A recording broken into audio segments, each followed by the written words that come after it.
Նոյեմբերի 9-ն է, 5 տարի է անցել 44 օրյա պատերազմի հրադադարի եռակողմ փաստաթղթի ստորագրումից։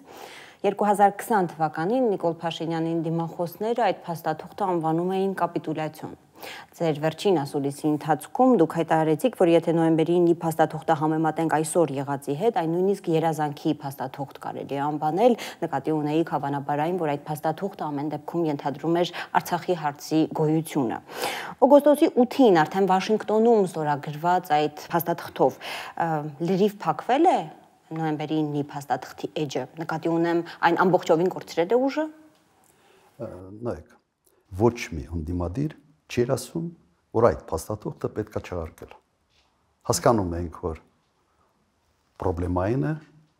արձանագրում է պատերազմում պարտությունը, բայց բոլորը հասկանում են, որ սա նաև Արցախը պահելու հնարավորություն է։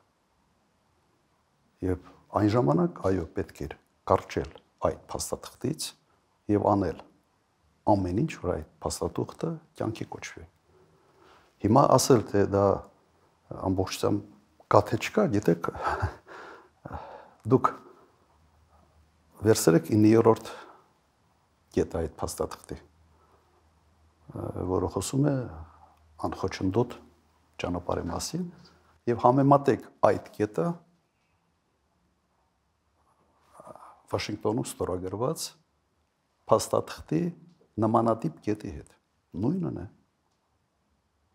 Բովանդակությամբ ինքը նույնն է։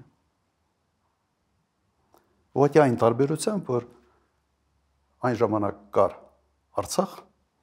այն ժամանակ կար Լաչինի Միջանցք, եւ այդ 9-րդ կետը մտցված էր հենց Լաչինի Միջանցքի հետ որոշակի սիմետրիա ունենալու տեսանկյունից։ Ադրբեջանի պահանջն էր։ Եվ այն ժամանակ փոխանակել այդ կետից ապահովել իսկապես ճանապարհի ֆունկցիոնալը, ոչ թե հանձնելով որպես միջանցք, այն ժամանակ միջանցքի տրամաբանություն չկար ընդհանրապես։ Նիկոլ Փաշինյանը հետևողականորեն հրաժարվում էր այդ կետի կատարումից։ Ուղղակի հիշեք։ Հետևողականորեն հրաժարվում էր այդ կետի կատարումից։ Եվ այդ հրաժարվելը բերեց նրան, որ Լաչինի միջանցքը փակվեց եւ ավարտվեց ամեն ինչը Արցախի կորստով։ Սա փաստեր են։ Հիմա ինչ կատարվեց, նույնատիպ, այսպես որոշումը, նույնատիպ մոտեցումը ներկայացում է որպես դարակազմիկ մի որոշում, որը կայացված է Վաշինգտոնում։ Ինչ փոխվեց այդ ընթացքում, չկա Արցախը, չկա Լաչինի Միջանցքը։